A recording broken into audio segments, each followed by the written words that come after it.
a video on something I'll have faff around with. So I made a pasta dish, which was leftover pasta, and then I added, when it was cold, I added some egg and some flour, and then coated it in breadcrumbs, and then fried it, and it was like crispy fried leftover pasta. It was delicious, but I was kind of thinking that we could do maybe it with some leftover meat instead of the pasta.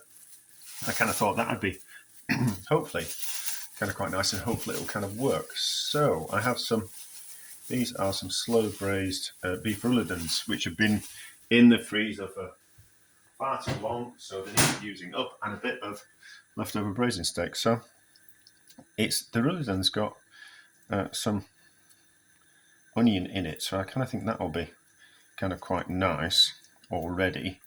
Although it's a little bit wet, this. Maybe I should have dried it off before we faffed around. Not to worry. We live and learn, don't we? So break this up a little bit, and then I haven't decided if I'm going to do this 2 things in one video or 2 separate videos, because I've got another idea that I want to do with this mixture as well. So this is just some slow braised beef, some braising steak from the chuck part of the animal, which is the shoulder. So maybe some scissors, just to kind of shredding it. Break it up like that, and then we're going to fold in some beaten egg and flour to kind of bring it all together.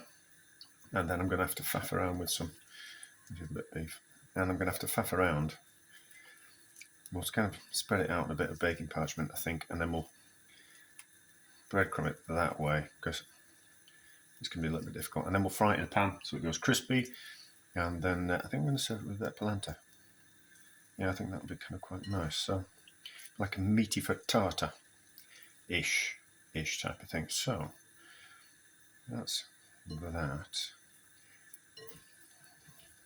Oh yeah, and then we've got some Parmesan rinds. I'm going to put some cheese in as well. So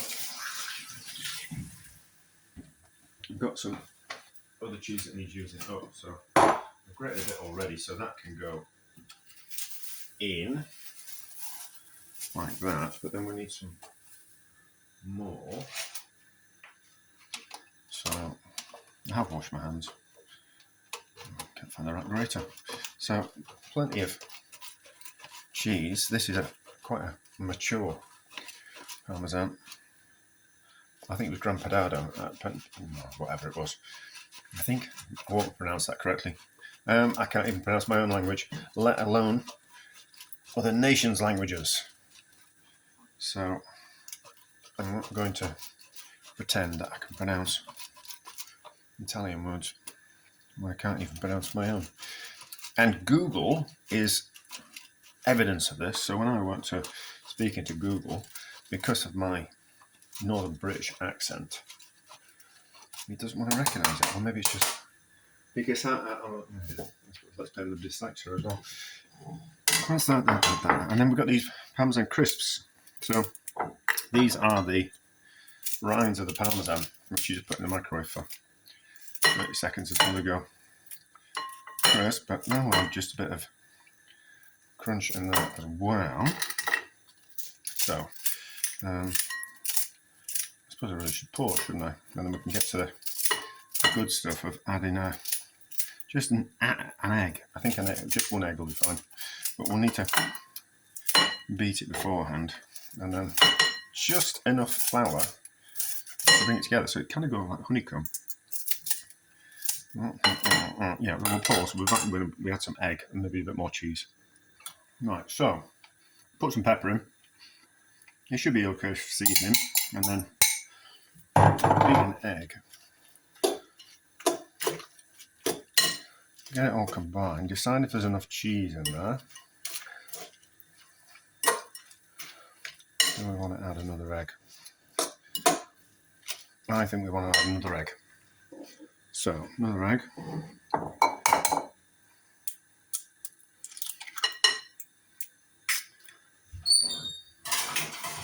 Egg onto the compost bin later. And then do we want any more cheese? I don't know. Maybe.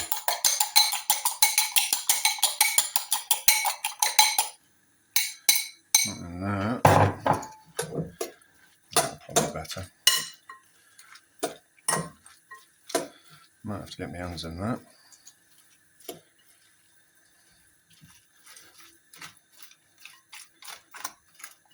I think that'll be alright. And then there'll be flour to bind it all together. Does it want more cheese? Might as well. Might as well. Excuse the hygiene standards, but we're at home and we're not at work, and if I'm going to poison anybody, it'll be me.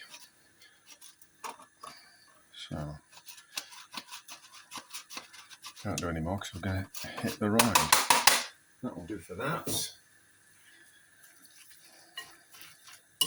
You don't need to taste it. It'll be fine. And I think if we add salt, we don't want to go sticky, and we don't want that to happen. So, what more I got on that? No. Now, flour. Just plain flour.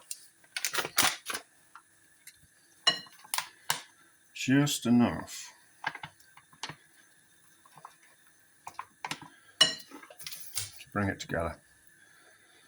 So it's almost like a meaty gnocchi. But we're not going to gnocchi it.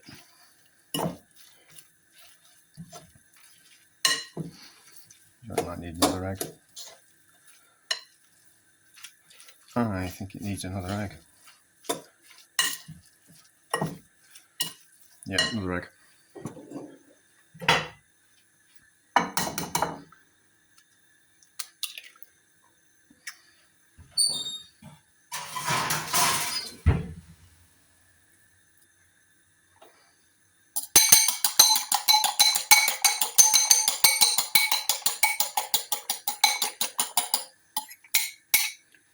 Now, that means we'll have to add more flour, but I think that will be fine. There needs to be enough liquid. There needs to be enough flour and egg to bind it together so it sets in the as it cooks.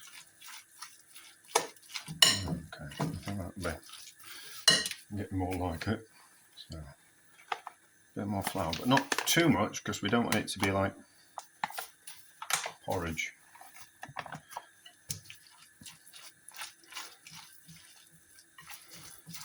Alright, so, and then the breadcrumbs need to stick to it as well. So I think that will be a good enough consistency. Yeah, I think that'll be right on that. Yeah, that kind of consistency. A big bit, isn't it? Will it form balls? Yeah, it'll form balls.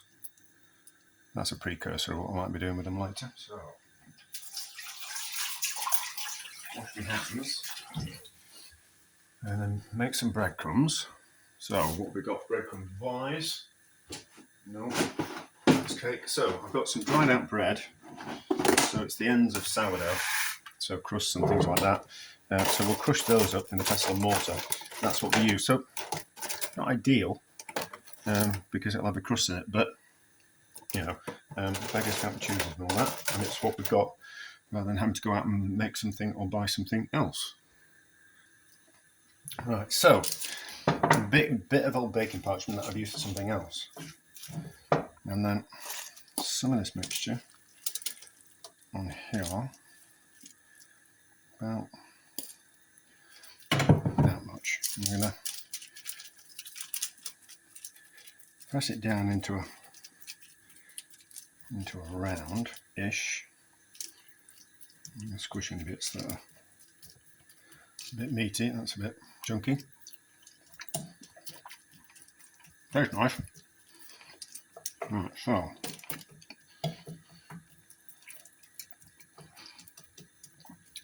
flatten it down. Is it about the same size as the frying pan? That's about right. So, is it going to stick? Let's just try it first. It's got a pan on the back of the stove which I'm keeping an eye on. So, breadcrumbs. like that. Well, this isn't going to be the best way to do it.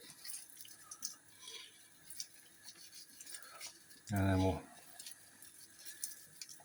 flip it into the frying pan when it's hot and it's got some fat in it, not oil, fat. Because I've got some chicken fat in the fridge, so press that down so the breadcrumbs get properly into it. And then we should be able to flip it over. Now, no, what we can do, I think what's better, is to put it on a plate and slide it in. So the breadcrumbs will stop it from slipping, won't they? So we can do that, flip it over. Yes, that's what we'll do. We'll get this fat hot first. Right, so fat is starting to melt. We need to gently flip this over. Gently. Oh. And we're going to do this. Nah, we need something else underneath that. Oh, you know.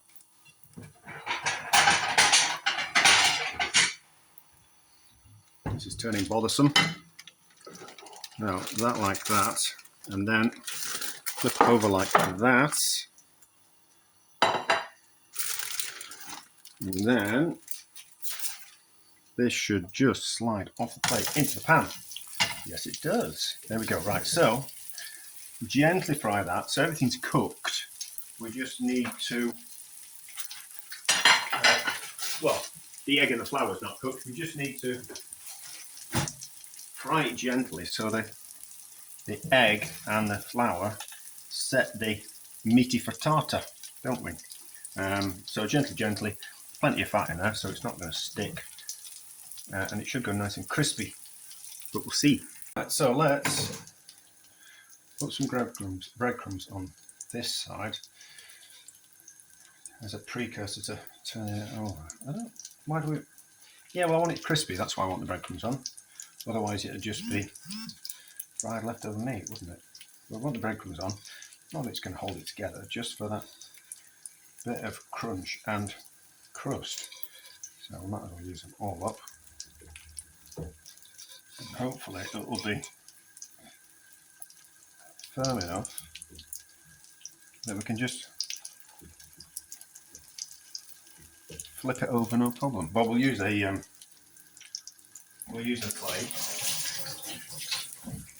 We'll see how we go. It just needs to be a little bit crispier on its bottom first. All right, so plate and then flip over. Ooh, nice and crunchy that, isn't it? Right, so easily should just slide into the pan, and we'll carry on cooking and see what it's like when it's nice and crispy. So let's have a look at this. I want a bit of baking parchment because I don't want to make a mess of me chopping board. Although things are there to be used, aren't they? Things are there to be used. I probably should have made it a bit thicker. Not to worry. Let's cut into it and see. Nice and crunchy.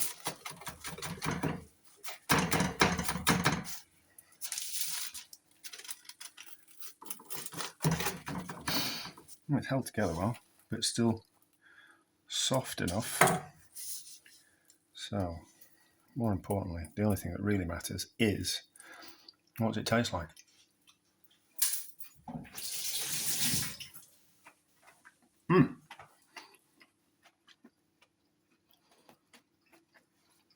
Pretty good as that.